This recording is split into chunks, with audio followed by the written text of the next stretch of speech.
नमस्कार दोस्तों, आज हम बात कर रहे हैं मान्यवर कांशीराम साहब द्वारा शुरू किए गए संगठन बामसेप के बारे में।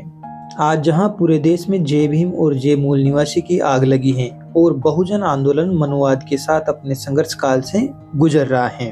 अगर इस समय बामसेप एवं बहुजन आंदोलन की नींव के पत्थर रहे मान्यवर दीना भाना जी को याद नहीं किया गया तो यह इतिहास के साथ बेईमानी होगी। शायद वह ना होते तो बहुजन आंदोलन को मान्यवर कांशीराम साहब ना मिलते, कहा जाए तो गलत नहीं होगा। दीना भाना वह नाम है जिन्होंने मान्यवर कांशीराम साहब को बाबा साहब डॉक्टर भीमराव अंबेडकर के व्यक्तित्व और कार्यों से रूबरू करवाया और कांशीराम साहब के अंदर छिपी बहुजन नेतृत्व की भावना को जागृत कर देश को एक समर्थ बहुजन नेतृत्व दिलाने का ऐतिहासिक कार्य किया। दीना भाना साहब का जन्म जयपुर राजस्थान में वाल्मीकि समाज में हुआ था। जब दीना भाना डीआरडीओ में चतुर्थ श्रेणी कर्मचारी के रूप में सेवाएं दे रहे थे, उस समय डीआरडीओ में हर साल 2 छुट्टियां, एक बुद्ध जयंती पर और दूसरी बाबा साहब अम्बेडकर के जन्म दिवस पर होती थी। लेकिन उच्च अधिकारियों ने आने वाले वर्ष में बाबा साहब अम्बेडकर जयंती की छुट्टी खत्म कर दी थी। इस निर्णय पर दीना भाना ने कड़ा विरोध जताया और उन्होंने कहा कि मैं 14 अप्रैल को डॉक्टर अंबेडकर जयंती की छुट्टी चाहता हूं। डीआरडीओ के सवर्ण उच्च अधिकारियों ने दीना भाना को डराने धमकाने की कोशिश की, लेकिन फिर भी जब वो अपने विरोध पर डटे रहे तो उनको नौकरी से बर्खास्त कर दिया गया। उस समय मान्यवर कांशीराम साहब भी वही क्लास 1 ऑफिसर थे।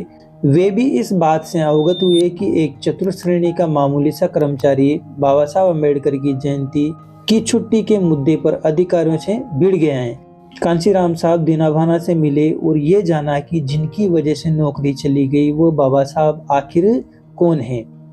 कांशीराम साहब ने दीना भानी के ब्राह्मणवादियों से टक्कर लेने के जज्बे को देखा और खुद आगे आकर उन्हें न्यायालय में केस लड़ने और नौकरी में बहाल करवाने में सहयोग किया और उन्होंने छुट्टी को फिर से घोषित करवाया।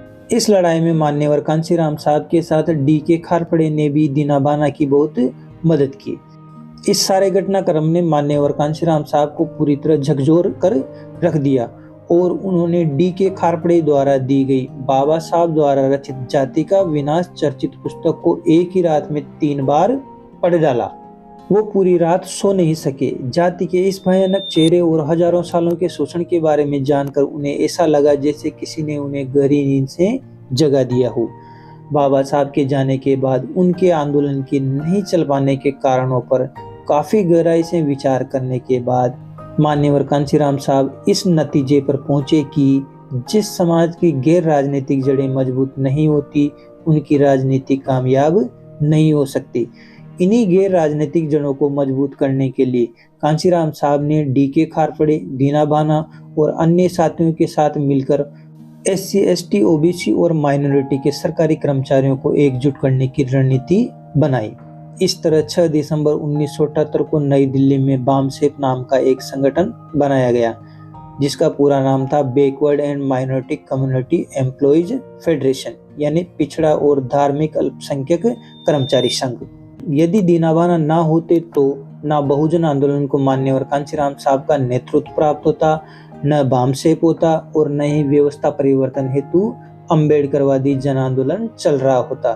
शायद इस देश में जय भीम का नारा भी गायब हो गया होता। साथियों, आपको ये वीडियो कैसा लगा?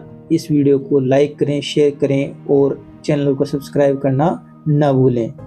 जय भीम, जय भारत, जय संविधान।